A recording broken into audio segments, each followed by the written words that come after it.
Welcome back to LePodcast episode 71. You're here with Hoop, Saney, and Christian, our partner from Basketball Forever, who is a large 76ers fan. Before we get into that game, crazy, by the way, James Harden revenge game. Z ducked the smoke, as you could tell. He didn't want it with me and Saney in here, so we had to bring in a Sixers fan to talk amongst ourselves. But that's our second topic of today. What's our first?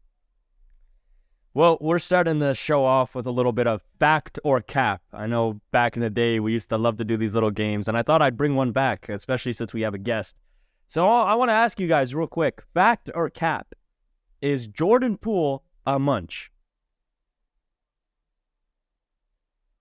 I'm waiting on a response. Hoop? Can you give me a definition? I'll give you an example, actually. I love to bring up this saying because we know Jordan Poole's answer here. But, Christian, I'm sure you've heard the saying, would you rather $500,000 or a dinner with Jay-Z? Right? You've heard that? Yeah. All right.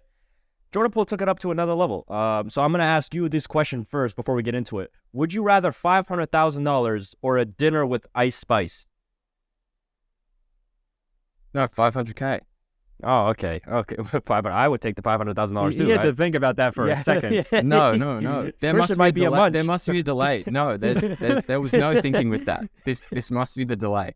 $500K. It is rumored that Jordan Poole spent $500,000 on a date with Ice Spice, and I needed to address that. I felt like that is newsworthy to me. That Jordan Poole investing all that pop dropped culture stuff. 500 I don't bands care. He's still not a munch.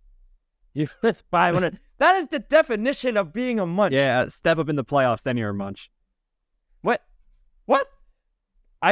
Bro, he spent $500,000 on a dinner with Ice Spice. That has to be, only the king should be eating that food. If he's dropping 500 bands. I don't know what restaurant in the world or what date in the world costs $500,000. But I think we need to ask a bigger question here with Jordan Poole because, not to get too sidetracked, and maybe we'll speak about that later when we get into Lakers Warriors, but game 2, it was Zendaya, right? Sitting, not courtside, but, close enough. We talked about this in the Discord. Where are you going here?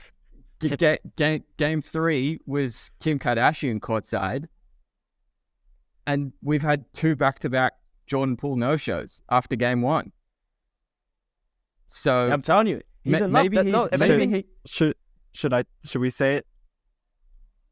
No, don't say it. Don't you disrespect my queen.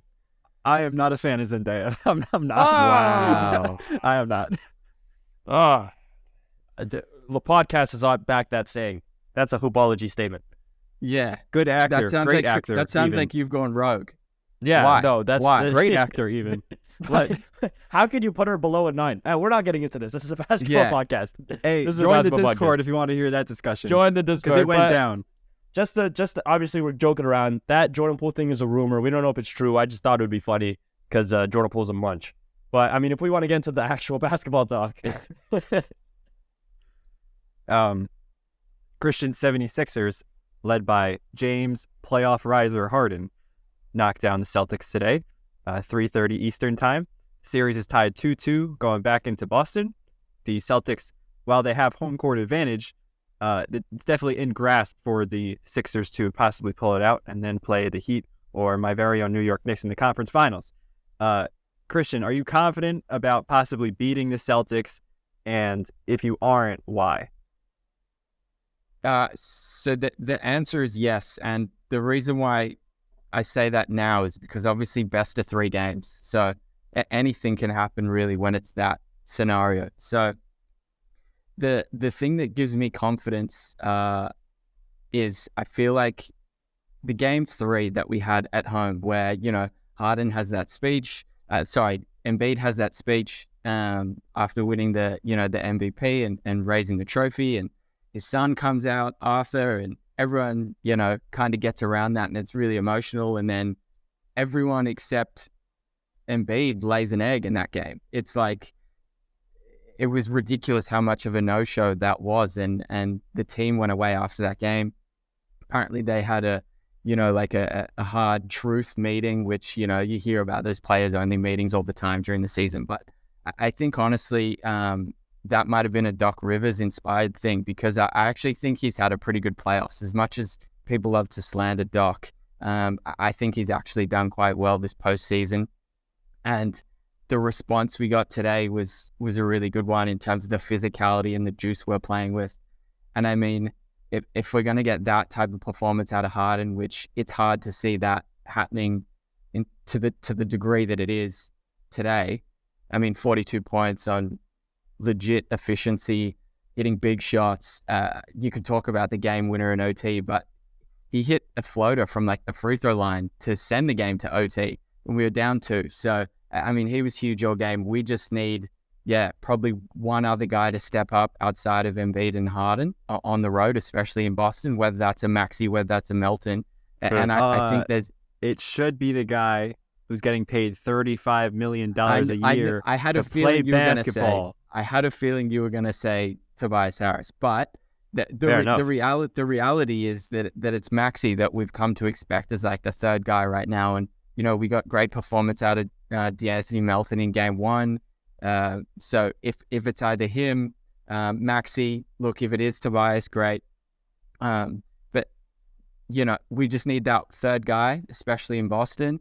And as soon as we get home court back, I think that Philly crowd could really carry us. But certainly worried with Philly after an emotional win like today was.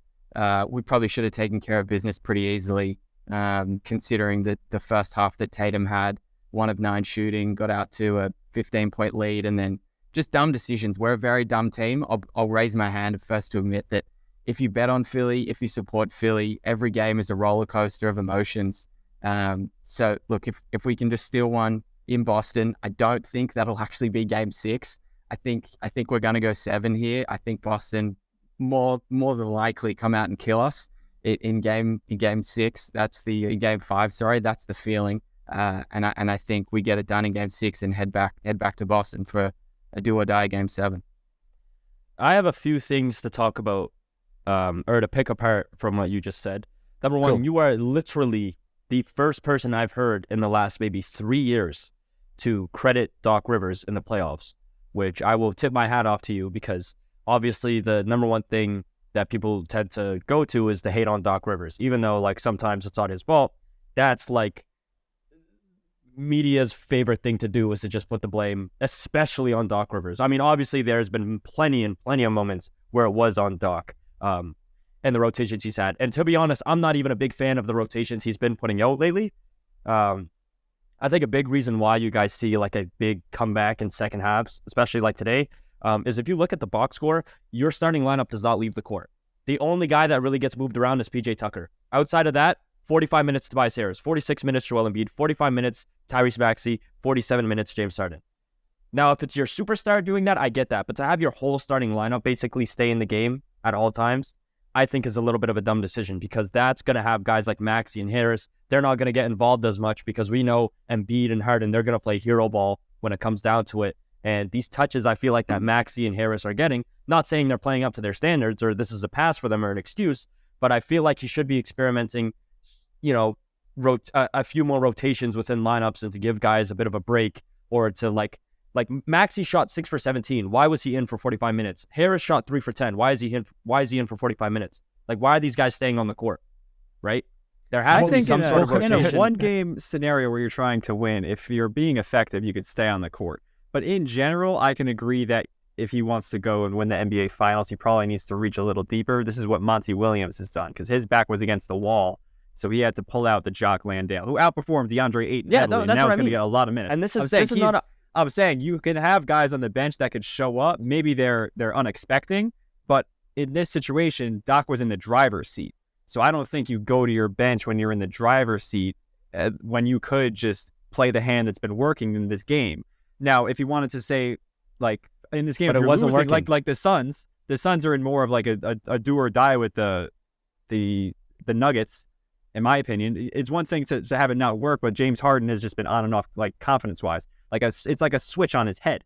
So now that he's playing well, I don't think it makes sense to mess around with these different rotations as much as it does a Monty Williams who literally is running his 35-year-old Kevin Durant into the ground. If that makes sense.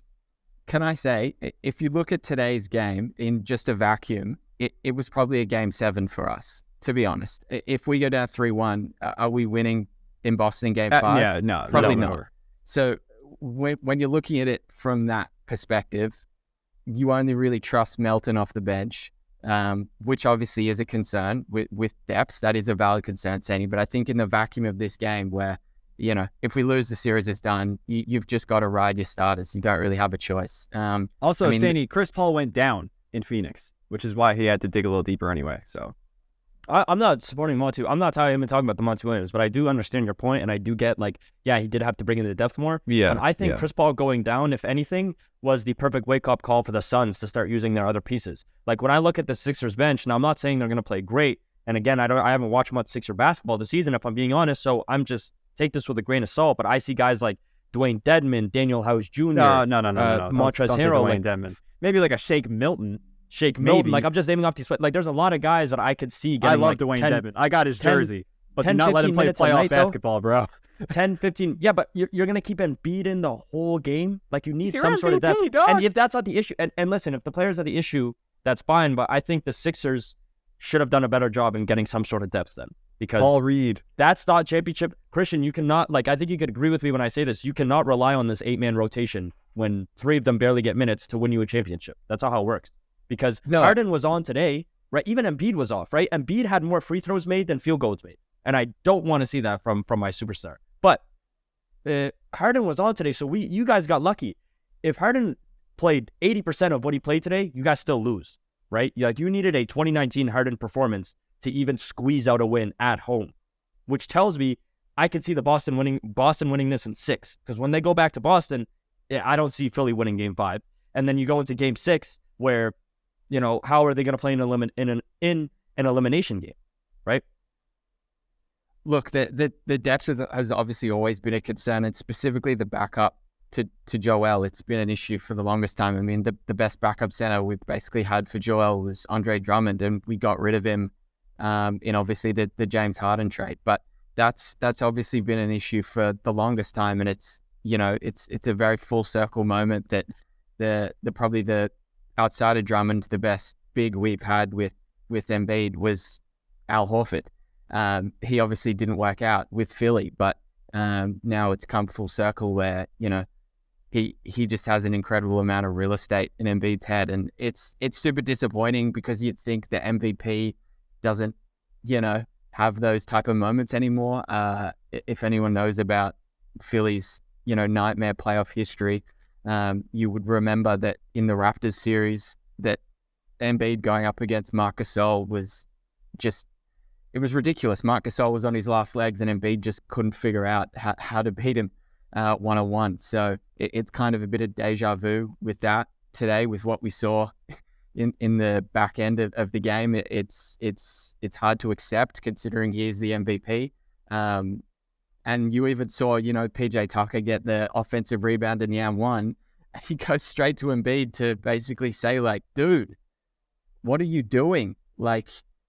Grow up, wake up. This is Al Horford. You're the MVP. You should be abusing this guy. So, it's worrying from that aspect, that seems to be some mental demons for Embiid. I think figuring that out is probably just about as important as anything, because if Embiid can't get past that, then, we can't go far at all. Yeah, so I mean, there's a ton of narratives in this series with Embiid's play, with Doc's coaching. I also think Mazzulla's coaching, which I want to talk about later. Jason Tatum, James Harden, just so many players that are under a microscope right now. But I get we're starting with Embiid, so I want to go along with that. People were telling me in the Discord after the game that the Celtics barely lost to a Sixers team that played a perfect game. They did not play a perfect game. I think they got bailed out with that Tucker and one, and it was just you hung on. But in order for them to win the series, Joel Embiid needs to stop being this cute little face-up scorer. I don't care if you get an offensive foul or two on Al Horford. You need to knock him over and dunk all over him. Like, he's scared to face the double, and he's not a good enough passer to be able to suck that in every time and try to make a play out of it. I saw a couple attempts where he went for the contested midi over two guys, which he has fantastic touch from the mid-range. But when you're that big, I don't think that should be your go-to move in crunch time, especially when you're going to Boston for the next game. So assuming you're not going to get the same James Harden, Embiid can step up. There's room for improvement on the Sixers end for sure. They did not play a perfect game. But with that being said, I feel like it's a lot to ask of Embiid. And maybe it's just I don't have that high expectations of him, but I don't see him punishing Al Horford. Like, that man just, he owns him. Like, are you going to block your jumper like that? There was a lot of instances, and I feel like there was 3 blocks in the last 5 minutes. Al Horford to Embiid. Am I incorrect by saying that? I thought Tatum caught him once. There was a couple just. I believe Al Horford blocked him 3 times in the final 5 minutes. It was definitely bad. twice. It was definitely twice. Could have been 3. Yeah. Never ever. I should not be saying that sentence. So yeah. So my fix for the Sixers, because obviously I could be like, Joel, man up, but I think a more realistic approach is to get Tobias Harris more involved as a scorer. He's capable, and I don't want to see him spotting up like PJ Tucker. Like, I'd rather him attack a closeout, take a one-dribble pull-up, keep the defense honest to an extent. He took like maybe 10 field goal attempts today, which is fine, but like 5 of them are corner threes that are just kick out. 1 for 5 from 3, 3 for 10 from the field. I don't care if it's him or Maxey, but you need to get someone else dynamic, especially when you're playing guys that long, to give Harden a minute to rest, so he doesn't have to create everything if he's on. And Joel Embiid has been huffing and puffing these last couple of games, playing all these minutes. I don't know if you guys noticed. I feel like Doc's been calling timeouts just to give him a minute. He's 46 minutes a game coming off of a knee sprain, right knee sprain, if I'm not mistaken. But all that to say, the Sixers definitely have a chance because the Celtics have flaws too, and I want to get into that.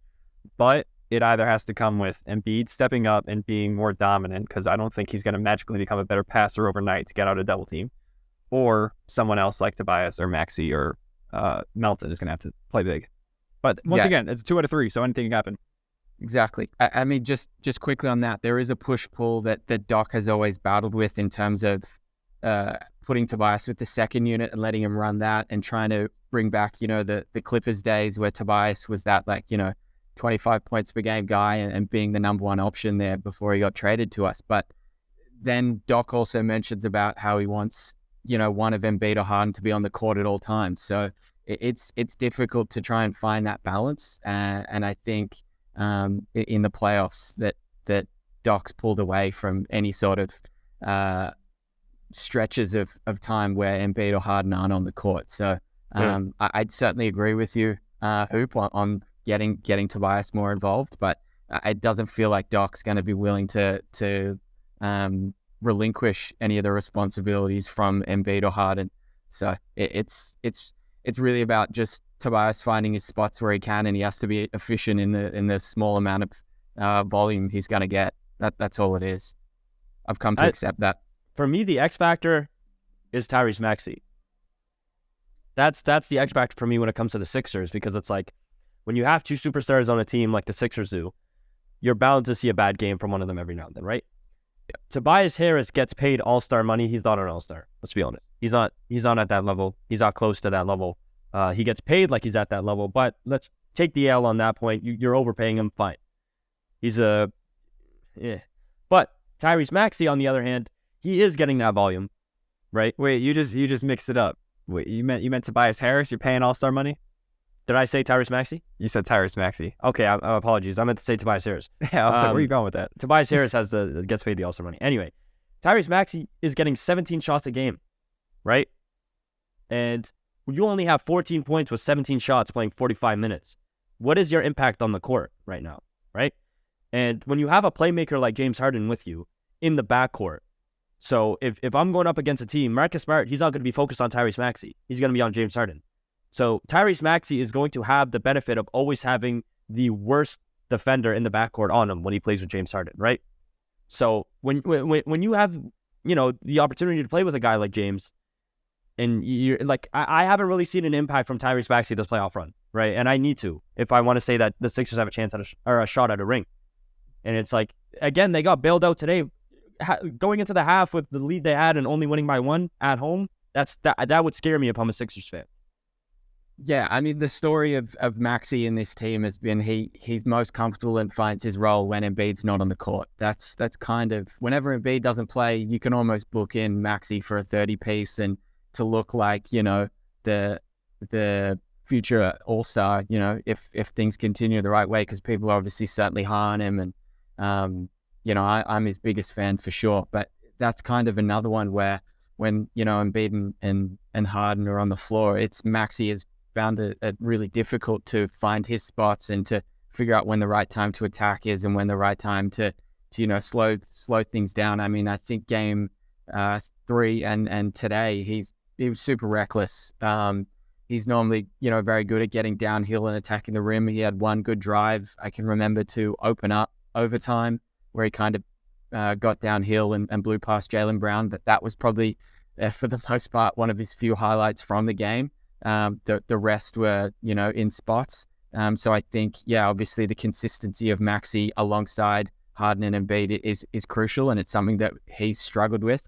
But I kind of think it's difficult to play with Embiid and Harden. It really is the way they play. I feel like Maxey wants to get up and run, but Embiid and Harden do not. There's definitely a difference in play styles that suit Maxey compared to what suits Harden and Embiid. And it's another situation where it's kind of like the Tobias thing, where Maxey just has to be as efficient as possible in the opportunities he gets, because the way Doc runs things and the way Harden and Embiid are going to run things is, it's always going to go through them. He'd go crazy in Denver. But before we move on, he'd go crazy on a lot of teams. Yeah, Real quick, I found something interesting that might scare you as a Sixers fan. But Maxey's averages against the Celtics are very bad. He averages 10 points a game on 35% shooting, 21% from the 3-point line against the Celtics this season, and including the playoffs, right? That, as a third option, that scares me as a Sixers fan. That's horrendous. Those are horrendous stats when you're getting the volume that Tyrese Maxey is getting. Yeah, I mean, the thing I've probably been most impressed about him hasn't been offensively. It's probably been his improvement defensively. He's embracing a little bit more of the physicality. You obviously saw the big call today, or the no call with Tatum's push off, and Maxey being right there and a good closeout and forcing Tatum to have to do that. But offensively, certainly the struggles have been there. It's if Philly lose, the scapegoat is obviously going to be Doc, and the new coach is probably going to come in, and who knows what happens this offseason with Harden. But I certainly wouldn't mind if it was, Maxey and Embiid moving forward. With Harden out of the way, I think that's one less issue for Maxey personally to have to navigate and deal with. And then the other thing is just getting on track with Embiid, because as I said before, he has struggled to play with Embiid. But I think if Harden's out of the equation, it's just one less thing he has to worry about, because there is this constant, okay, give the ball to James, let him operate in the pick and roll. That's how things are going to go for 90% of the game. If he can't get the switch he wants, force it into Embiid, try and get Embiid doubled, then it kicks out and we rotate the ball. But it's certainly concerning. But I'm hopeful overall, because of it's a best of 3. That's what I come back to. There's certainly issues with Philly. There's no way today's game should have gone to OT. But we're here now, and if you asked me before the series, would you take a 2-2 heading into game 5? I'd take it and run for the hills. So it doesn't really matter how you get there. It's just about what we do from now on that counts. Right. And I don't want to sound like a Maxey hater. So I do definitely agree with you there that Harden is holding him back. I love Tyrese Maxey. Again, I'm not a hater on him. I'm just bringing up stats. I just think the system holds him back as currently situated. That's where I sit on with that. But I'm not. My stock is still at an all-time high with Maxey. Speaking on that Tatum push-off, it was definitely an offensive foul. But I want to give him credit, because he played an amazing second half for someone that did not have a shot tonight. Even when he started making those layups in the third quarter and getting downhill. He still couldn't find the three-pointer later on until that big one. He missed some free throws. Like, it was just an off shooting night. But I've seen it from a lot of guys this playoffs. Kevin Durant the other night with Phoenix, who shot like 9%. He's still like a 30 bomb because a ton of free throws, and he was just getting to the rim. Russell Westbrook did it before. I'm a homer, but Julius Randle had one game where he couldn't shoot, but he got downhill finally. Like, there's just been a lot of instances where players have picked it up in other ways that you wouldn't expect, like, these ball-dominant superstars to be, like, that are just finding other ways to impact the game. He was really gritty, and I thought he was a really good passer tonight as well, which is why I'm upset that Mazzulla kind of let the offense not mold around Tatum in those final possessions. I think both of them were Marcus Smart three-pointers. The one he hit, the other he didn't. That was the one to tie it. Yep. That whole kick-out offense where someone drives and penetrates and then finds an open shooter no matter who it is because they could all shoot is nice as a free-flowing offense for most of the game. But I felt like Jaylen Brown disappeared in the fourth quarter and he turned into a spot-up shooter, which cannot happen when the defense tightens up like that. I don't care if it's contested. Jason Tatum, no one is blocking that fadeaway mid-range jump shot. Last game, he had a beautiful one right before he had the step-back three-pointer. But I didn't see any of that. It was just, even if he wasn't being double-teamed, it's penetrate, not even look to draw a contact at the rim or feed down to Robert Williams. It's kick right back out to a shooter, no matter who it is. It's Smart, Horford. I don't care who is out there.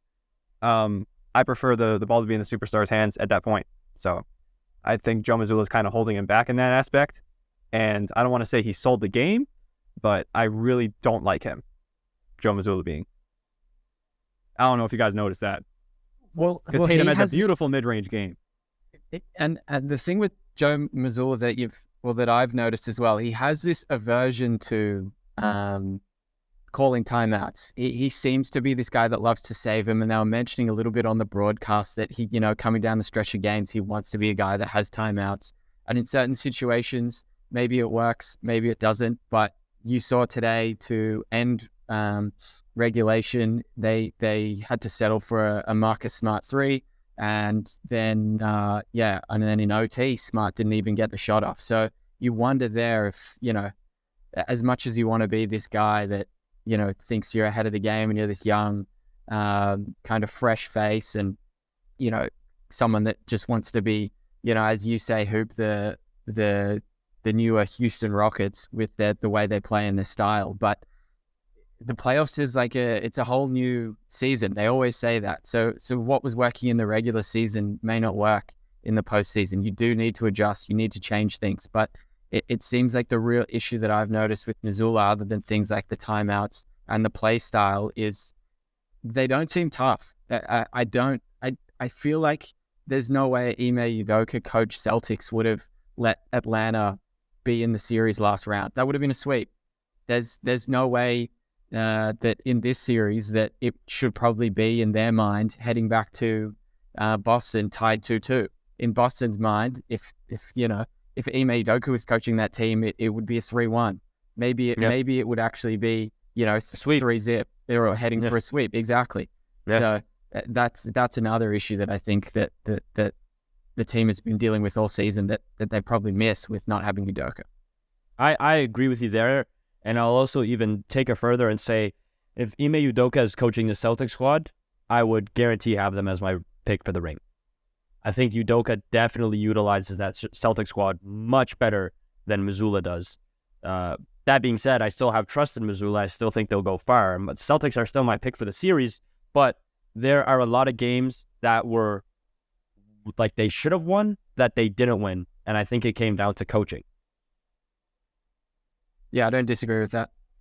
I think I'm having a mental struggle because Saney for sure, Christian, I'm sure you've listened to a lot of this, where I've had a Jason Tatum dilemma for the last maybe year and a half. People calling him a superstar. I didn't think he was.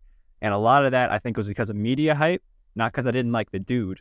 But now it's because of Joe Mazzulla. I am realizing that I don't like Joe Mazzulla. And if Jason Tatum actually had a fadeaway game, which he does, he just doesn't use it. If he had a one-dribble pull-up game, which he does, but Mazzulla doesn't let him use it, then I think I'd actually like him. And I think he'd be a lot better as a player There's a reason why Kevin Durant is one of the greatest scorers of all time. He has a mid-range game. Why don't people pick up on that? No one on that Celtics bench can tell Tatum, like, dude, you're taller than everyone. No one blocks that shot. No, I know. It's the way they play it, and you see today that if he's getting past that first defender off the closeout, that it's either a rim attack he's great at, or it's a kick at. Yeah, which he gets has definitely downhill improved a lot. At. Yeah, for sure. The thing that has seemed to work for Philly down the stretch of these games to keep us in it has been, the mid range. We've certainly been able to utilize Harden in those stretches. I mean, obviously, game one was the big three, but he was in his bag and getting back to what we know as prime Harden. But I think that the difference at the moment between the two teams is probably Philly have a bit more of a mid-range presence than Boston do, and in crucial moments of the game, that's what we're able to go to, whether it's a two-man game, pick and roll, anything like that, where we don't feel like it's either settle for a three or drive and kick for a three. That's probably been another difference that you can add to Boston and Philly that have helped us to stay competitive in these games. And we need to move on because Sandy, we got to talk about Bron. All right, but I'll say this: I think Boston can still win the ring this year. If they were playing a healthy Milwaukee squad, it would be interesting. But Giannis is also looking a little fraudulent too. The Celtics are probably my favorite to win the ring. But what's interesting about these teams getting far in the playoffs with what they have is they might not understand what's going to make them better in the long run. I am scared that the New York Knicks are going to think that RJ Barrett is now this 25-5 playoff performer, which I can swear to you he is not. I can swear to you. So they're going to keep the squad together, right? Because it worked, so they're going to keep it together, and it's not going to be the right decision. I am scared that the Celtics are going to look at this Mazzulla guy long-term when they win a ring, and even though they scrape it out against, maybe a not other championship level team, they're right. There's like the championship level teams may have just been injured, or like the Clippers, for example. Like maybe they don't have to face the best team and they win the ring anyways.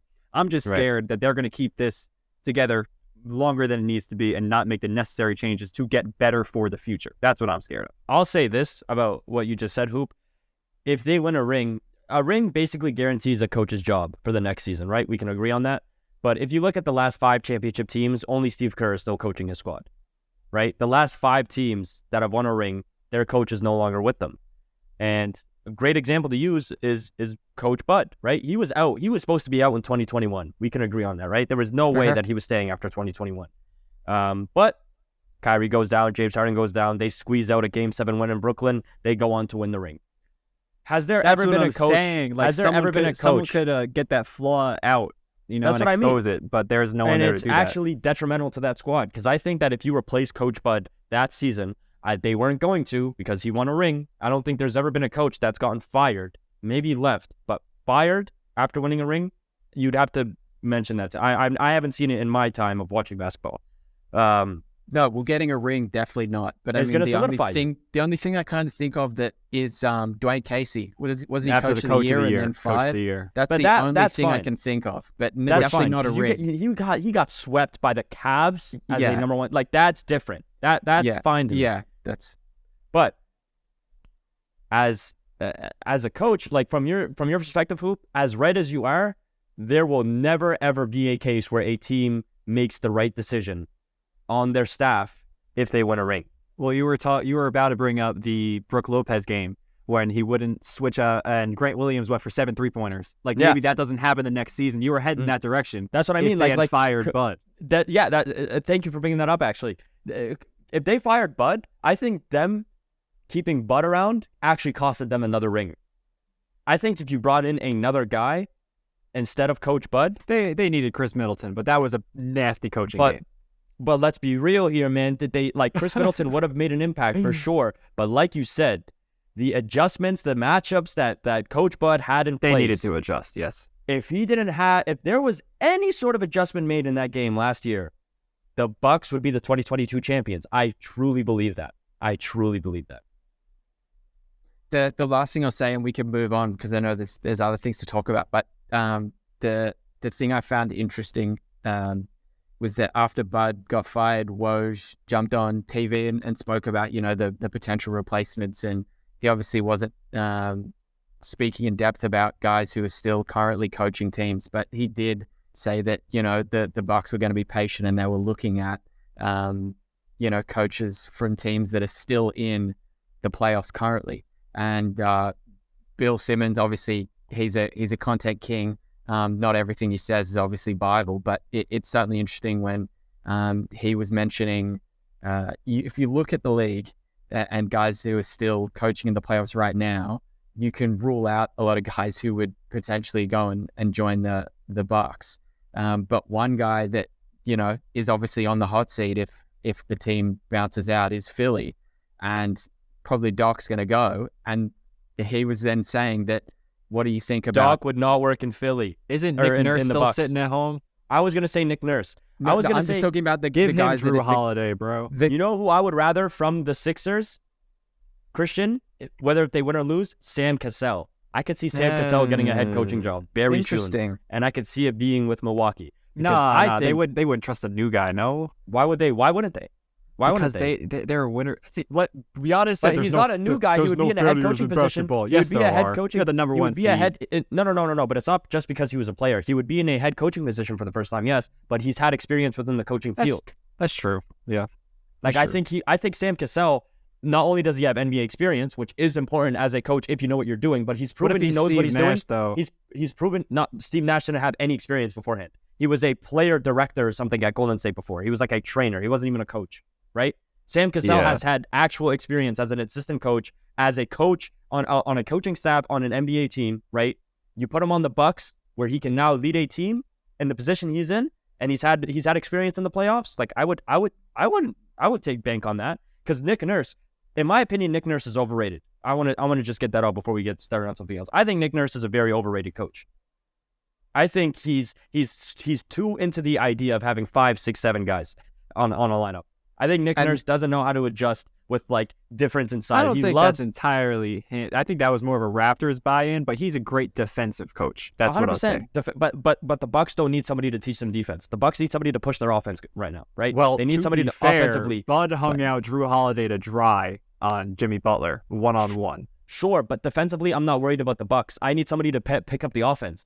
The Bucks, where do they rank in terms? I think they're one of the only teams to win a ring outside of being outside of the top 10 in offensive net rating in the playoffs. They were 11th or something. I don't know. I mean, we could talk about this for a while, but I know. We should probably move on. I'm just saying all-time defense. If I'm Milwaukee, I'm looking at somebody who's more offensively oriented because defensively, I know my squad knows what's up. Word. All right, Bron. How about them Lake Show? I will say this about the Lakers, and something that should scare Lakers fans for the next round. If Anthony Davis, which I think he will, honestly, I think this is going to be something we'll meme about for a while, continues on this trend of becoming, being the best basketball player in the world and then competing for a CBA roster spot the next game, back and forth, continuously, every game, then the odds say that Anthony Davis and the Lakers will win in 7. But that means game 1 of the conference finals, he's going to play like trash, which will ultimately lead to the Lakers losing because he'll have more trash games than good games. And I think the only reason he got away with it in the Memphis series is because John Morant goes down, Brandon Clark and Steven Adams don't even play in the series. It was easy for them to squeeze out a win with Anthony Davis playing bad, right?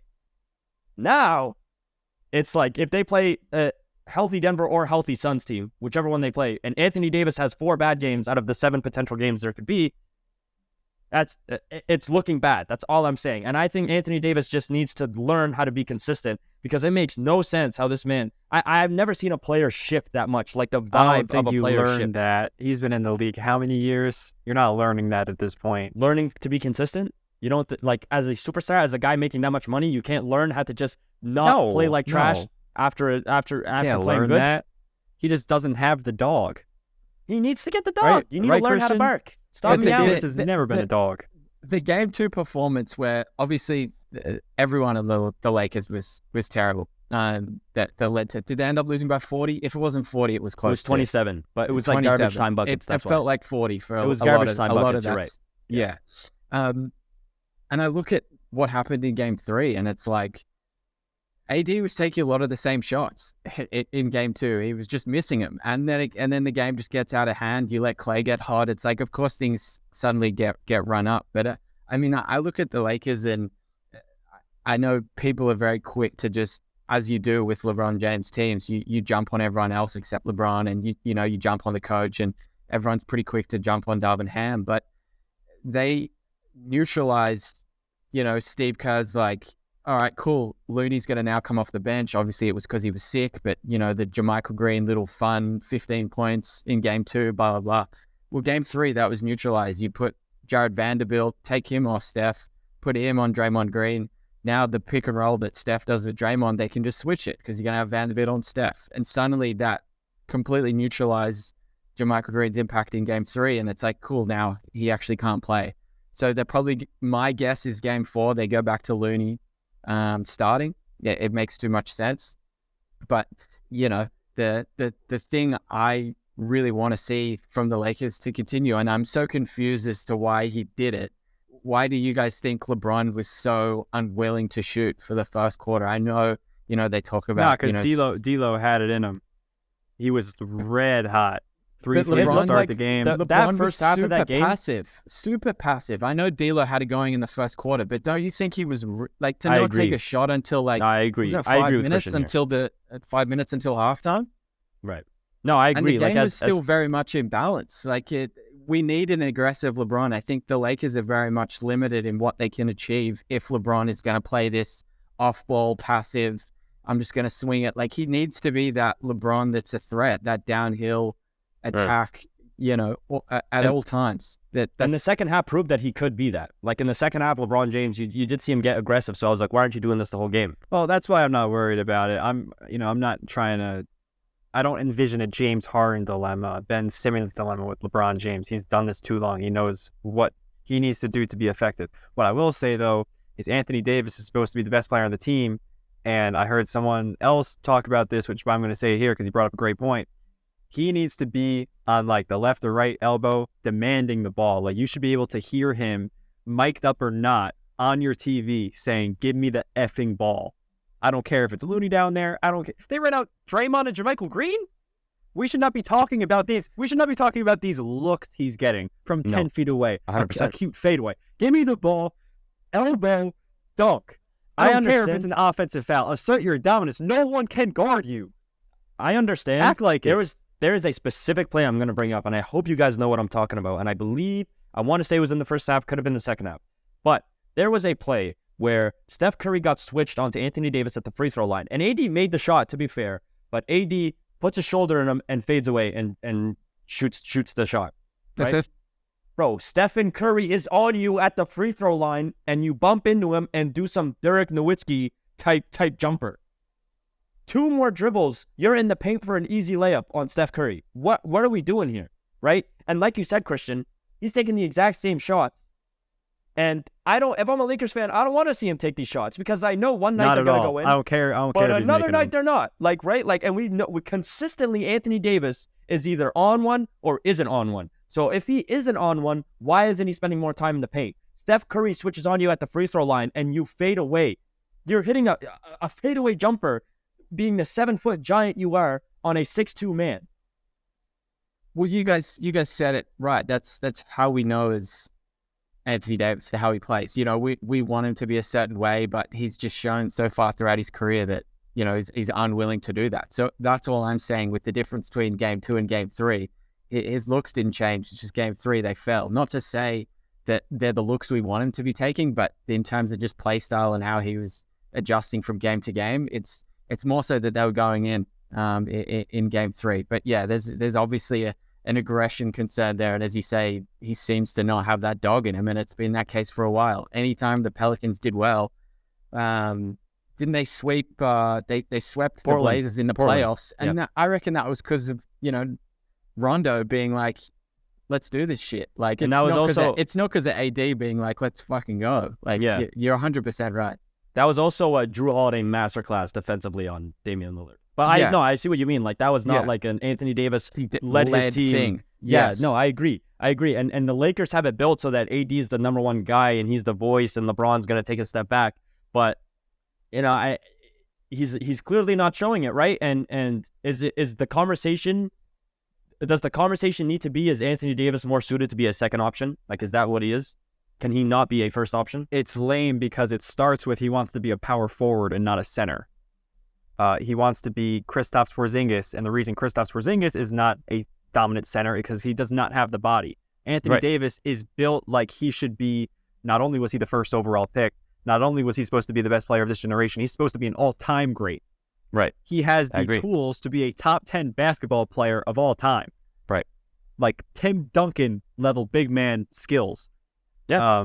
But he just doesn't have the will, and skill it's unfortunate. Set. He has in terms of skill set. In terms of skill set, he should be the greatest power forward of all time. I'll say it right here. In terms of his skill set, Anthony Davis on his day is the greatest power forward of all time. If we're looking at peak to peak, right? Well, defensively, he's incredible, and I don't want to overshadow that. He's the best defensive player in the league right now. We can agree on that. It's not Jaren Jackson Jr. It's Anthony Davis. It's Anthony Davis. And I will say this. I mean, I know we're running short on time here, and I don't want to put words in his mouth. If I were to make an assumption, I want to say that there's some sort of fear factor in terms of like his health and his injury history as to why he's playing so. I'll call it soft. Like, he is playing soft for his standards, and I want to say like if there's a fear factor to it, he needs to get rid of that because it's playoff time, and this is where it counts. I also will say this. I want to make a quick joke. I thought D'Angelo Russell finally loaded after dropping 21 in the first half. And then in the second half, he ended the game with 21 points. I'm sitting there, I'm like, bro, this was a 2K17 loading screen, but I mean, he loaded. And then, the game crashed and I had to restart the game. But I remember staring at Paul George waiting for 2K17 to load for hours. And it's like, I know you're still yes. I feel like with D'Angelo Russell, no one is better at putting up numbers when the game doesn't mean anything. Like he's whether it's early first quarter scoring, first half scoring, or the game's a blowout and you're down by 20, but D'Lo goes on a quick hits a couple threes, or you're up by 20 and D'Lo hits it. Like was it game 6 against the Grizzlies? Was it the closeout game where D'Lo got hot from that three? wrist? Yeah, and it's just, I mean, credit to him for bringing vibes to the team, because everyone does their, ice in their veins when they hit a 3 on the Lakers, and there seems to be just a real energy shift from when they had Russ. But in terms of what you're getting from Russell, that's almost more of a question as well than as from game to game compared to what AD's doing. But at least I'm not expecting Russell to be the guy for them, right? Yeah, you're right. There's a complete difference in expectations. So if Russell stinks it up, no one's really surprised. But it's like I saw it in Minnesota. I saw it in Minnesota. So I mean, we don't really have enough time to go through Suns. Can we say one more thing? Can Sure. we say who our finals favorites are? I just want to talk about, because I was thinking about it after I went through my AD rant. I don't like a lot of the bigs in today's game. But Jokic is someone who's I feel like the mentally toughest out of them. Oh, 100%. He's not a dominant scorer, but when he wants to get buckets, he's not stopping until he gets a bucket. Unless Aaron Gordon is sitting under the rim for a layup. He has will to get to the basket. Jokic has the most beautiful finger roll I've ever seen in my life. No, his floater is crazy. And I will say this, Jokic is the only big man in the league, if we're including Anthony Davis as well, that actually will consistently step up when it comes to playoff time. And he's already such a great player in the regular season. If you watch these Nuggets games, which I'm assuming we're all watching, right? You could tell Jokic's presence on the court. You can tell how much he's shifted, the gravity shifts towards him and the impact he actually has. He is Jokic is a dog. I'm going to give him that title, right? I could confidently say that Jokic is a dog. I don't care if he's not dominant in the paint. His impact on the game, and you could tell, he is the key to that Nuggets team, obviously. And unlike Embiid, I could consistently count on Jokic showing up and actually giving me, winning basketball, right? And for our finals picks, real quick, because I know we're running out of time, I have the Denver. I'm going to say it's a Denver versus Boston series we're going to see this season. Yeah, I had the same thing. I think Boston's going to pull it out. I think the role players are more capable in Boston, and I am just praying that Tatum and Brown ignore Joe Mazzulla and win it for themselves, because if they play that same style, something's bound to go wrong, man. On that biggest stage, I don't know. Man, for the East, there's He doesn't this want to say it. really sick feeling that I have that Jimmy is just gonna take him all the way back to the finals. Really? I've love that. been so low on Miami throughout the whole season. I thought they're absolute garbage. Like, nothing has surprised me more than, him carrying Max Strus and Gabe Vincent and all of these undrafted guys, Haywood Highsmith getting minutes. Like, what is that? Just carrying them. That I just think he's just on some mission. I don't know if we'll see really anything else like this. This has been pretty ridiculous. So I think everyone's just going to keep doubting Jimmy, and I'm going to say, obviously, that I can't say we're going to lose to Boston. So I'll say Philly get through and face Miami. Miami beat Philly in the conference finals, and I'm going to say that they face the Lakers in the finals. Whoa. I'm going to say it. I'm going to say it's a bubble. I like the difference. It's a I like rematch how of the bubble. Spoelstra needs to be a top 3 basketball coach of all time if we're getting that far. Enough. Bro, Enough. yeah, He's think done about it. In the some last 4 crazy seasons? things with those players. No, yeah, really. Like, hey, they're real playing quick. incredibly. We're acting like, I agree with the other players, but Gabe Vincent is solid. I like Gabe Vincent. No, It's Strus it's is balling. harsh. Kevin Strus is Love tough is too. balling. Strus is tough too. Kyle It's- Lowry's balling. Kyle Lowry is having a legacy moment in his He's career, hooping. and I love it. Yeah. I'm all for it. Kyle Lowry legacy game. I love it. I love it. It's harsh, but it's just in the what their perception is players. Is yes, that of these course. guys should not be dropping 20 points in important playoff games. So the fact that whether it's a combination of Jimmy, heat culture, Spo, getting that sort of performance out of those guys, it's just more to how impressive it is. Is it right? We are really winding down the clock right now, but last question, we'll end off here. Is it crazy to say that if the Heat win, let's say they win it all, hypothetically, this is the most impressive ring of all time? No. I think it He is. didn't, if he would have beat Giannis at full strength, like all those games, sure. But I'll be the first to say that the Knicks are not if we're talking playoff run.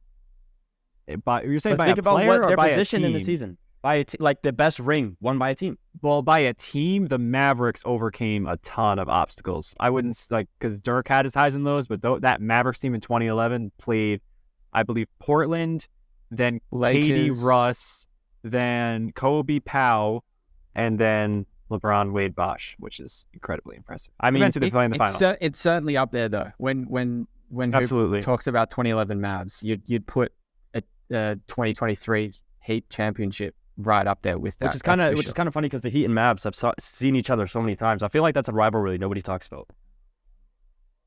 fair. We've seen them in 2 finals now, right? Yeah. But this was a great episode, Christian. Thank you so much for hopping on. It was super dope to have you here. Episode 71, I believe. Jokic has 23 at the end of the first half, 9 of 13 shooting. He's on a and that's mission. Game 4, Suns Nuggets for He's on a some mission. context.